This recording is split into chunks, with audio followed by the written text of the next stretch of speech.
Hi, welcome to Brown Girl Book Lover. I'm Leslie Ann Murray. Today we have Asale Angel-Ajani on her book, her debut novel, A Country You Can Leave. I'm going to give you a little bit of info about her. Asale is the author of A Country You Can Leave and Strange Trade, the story of two women who risk everything in the international drug trade. She had residencies at Tin House, Vona, and many more. She's a recipient of grants from the Ford, Mellon, and Rockefeller Foundation. She has a PhD in anthropology and an MFA in creative writing. Welcome to Brown Girl Book Lover. Thank you so much for having me. As you know, I'm a huge fan, and I think that what you do is an amazing contribution to the literary community. So I appreciate you so much. Tell us about A Country You Can Leave. So I'll say that A Country You Can Leave is a story about a mother and a daughter. The mother is a white Russian immigrant woman who has this daughter who is Black, biracial, Afro-Cuban. They kind of have like what I like to call an unconventional kind of love for each other. So it's sort of like a 60-year married couple kind of battle. Like they know each other, but they can't stand each other, but they can't live without each other.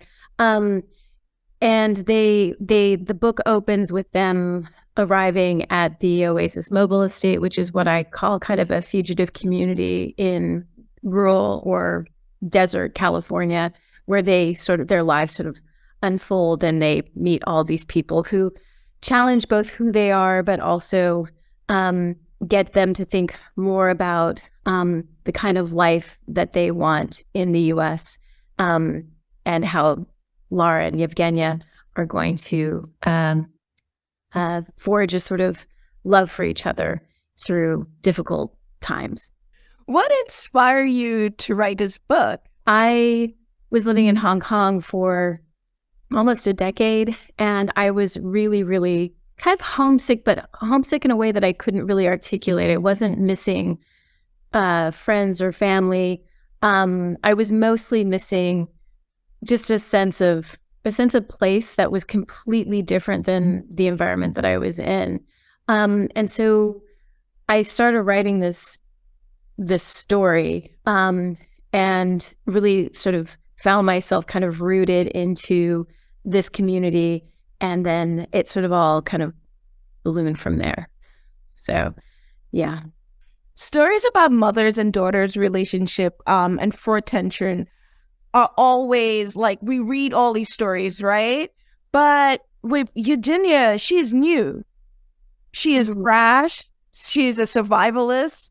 She loves her drinks. She loves to read. She's so complicated, and you hate her, and yet you love her. Mm-hmm. Tell us about just creating this character, and why did you infuse her in this novel? I have to say I love her and hate her too, but and so in some ways, in the first draft or couple of drafts, I will say that Yevgenia came off even harsher and even more complicated. And then I felt like I had to rein her in because, it's you don't want people to just totally hate your characters. Anyway, but she, there was something about her as a person or as a character. Sorry, my characters are like people to me. So if I talk about them as if they're real, they are with me.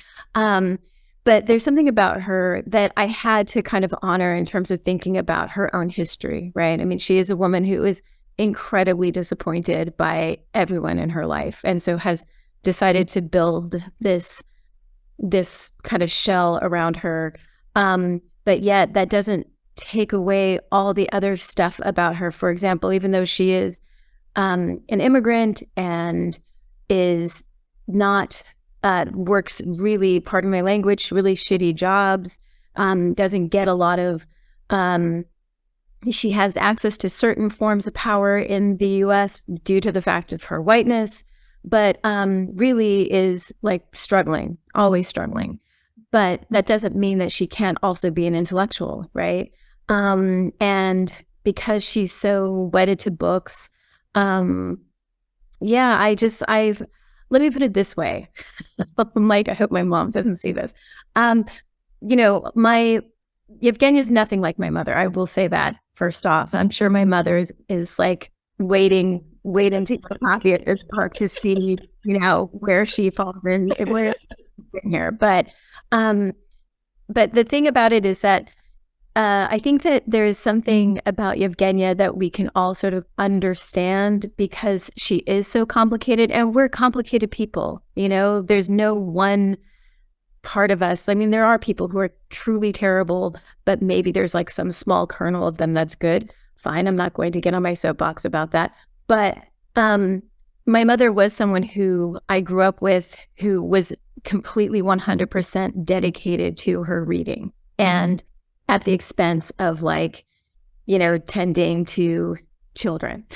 So I grew up very much like in that frame of like books and libraries and, yard sales with books. I mean, the whole thing. So, but I would say that Yevgenia is she's her own person. She kind of came to me from a variety of different places. And she was daring in a way that I could never be. Yeah. I also think it's enhancing our conversation about mothering, especially mothering from the perspective of mothering from women of color writers, right? I was just reading The School of Good Mothers, the Olga Dies Dreaming, and this book, and it's just giving us fresh perspectives of like mothering, right? It's not like there's a good mother, there's a bad mother. It's just like these are all the perspective of mothering. And I love that we are bringing that to the forefront. Yeah. I think that, it's interesting because I was saying, I can't remember who I was saying this to, but I think that, especially when you have a certain level of income and a certain place in society, you can be whatever kind of mother you want, right? Like, seriously, you can be the neglectful, not neglectful, but yes, neglectful. You could have your string of nannies looking after your kids as you walk through the airport with your, fabulous outfit and bag and all this other stuff, not a care in the world. No one says anything. Those are conversations that those conversations don't show up in literature, much less in like a literary world. Maybe we have them on Twitter, but the thing is that being able to show a different kind of approach to being self-possessed, fully realized mothers in this context to me is really important. And I'm glad that there are other books that are doing that. I find it interesting that like in your novel, we get a background of Yevgenia, but we don't get a complete background to pathologize her. And normally when you see books, you're like, she acts like this because, her mother abandoned her. And there was no way of pathologizing this character. And why did you do that? It's so, because I don't, how do I say this? I think we can be complicated, even problematic, in Yevgenia's case, and not be pathologized, right? I mean, I think that, I think for women in particular, not that I say this, not, there are parts that I love about Yevgenia, but I'm not a huge fan, right? I mean, but I do think that she deserves, like all of us do, the sort of dignity and humanity of her sort of privacy, because that's part of the other thing that she's trying to wield within her, with her daughter, right? There are certain things that happen to her. We get little glimpses of that from whatever Lara happens to know about her mother's past. But, some things just aren't up for consumption, right? And I think that I wanted to do that, even though it's probably not the best sort of novelistic technique, because as readers, we sort of demand, we want to know, we have to know the whole thing. But I think it was also in keeping with Lara's experience because she she is the narrator and she really doesn't know. And so she can only tell us what she thinks she knows. My question to you is, how were you able to point us into the Oasis and explain everything, explain the inequalities, explain the class and racial differences without like coming off as reportorial or coming off as a way for us to be like, oh, look at these sad, poor people. How did you balance that? I would say I'll go back to saying that, well, not that that novels are necessarily autobiographical, but I will say that I did grow up very much in a community like this. The poverty in California, I will say, let me start off by saying this. The poverty in California is incredibly, incredibly diverse. And in California, in these desert communities, previously you had all kinds of people living together because we couldn't afford to live elsewhere. And now with over the years, because of gentrification and tech boom and all this other stuff, the housing costs and the mass exodus, especially of Black families, it just has decimated that in and of itself has created this mass exodus of mostly Black families, but other families of color too, who just cannot afford to live, not even in these kind of makeshift or lower income areas that just kind of don't exist anymore. I mean, they do, but not really in the way that they did when I was growing up. So for me, it was because I was writing this out of a space of homesickness, I really wanted to, and because the way that my characters are, maybe the way that I write, I don't know. My characters sort of demanded that I treat the setting themselves with as much kind of humanity and respect as I could, and to be in their reality, if that makes sense. And when you're in, and that's the beauty of reading, right? Or anything that sort of takes you on a journey that you can sort of touch, maybe not 100%, but if there's some form of familiarity and you can touch into a life or an experience just a little bit, then it sort of helps create the sense of like, yeah, these are people who don't deserve to be pathologized. Yes, they're struggling, but they're also all of these other things. And I think that for folks, the one thing I will say, and then I will stop off my, soapbox. Part of the part of her that I thought was important was that on the one hand, she doesn't come from a U.S. racial framework or whatever, so that when she encounters what race and racism is to her, it's like completely absurd, right? And I do think for those of us who've been elsewhere in the world, like we know that to be true, right? Even though there are, yes, absolutely, histories of colonization, histories of deep-seated racial, racist violence and terror, white supremacy. Those things are definitely true, and those shape all of our sort of global, conversations about this and global realities that exist today. However, the mere fact of it is also completely screwed up, right? And I think what's interesting for me about her is that she is, and I think this is a conversation I don't think we get much conversation around, the fact that she is a white immigrant. She is invited into this fold, right?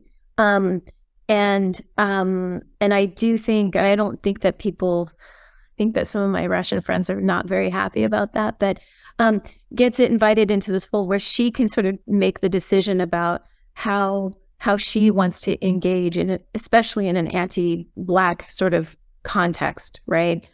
Because she can.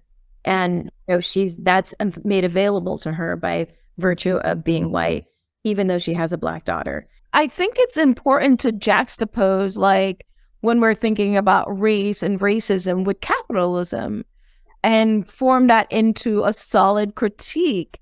And I think with Yevgenia, that's what she's doing, which is really important because I think we're not having those conversations as yet. We used to, I feel like, in the 60s, but like, I think in the 90s, and now we're not having those conversations about race and capitalism, right? And how capitalism contributes to racism. What are two takeaways you would like readers to gain from or see from reading your book? We'll try to keep it really nice and, bite-sized. That all of the situations that we live in that are, our lives are complicated. How we see ourselves totally complicated. And that what we need to do is extend each other some compassion, some care. That's what I'm hoping for. But I also hope that this book will open up these spaces of more difficult conversations, maybe not difficult, challenging conversations that cause us to reflect a little bit about what we think we know about a person or these situations. That was kind of vague, but I'm going to hold on to that because maybe some ambivalence is good. The vague answer. It's so, I think it's perfect because it's so hard to like tell someone what this book is about. Yeah.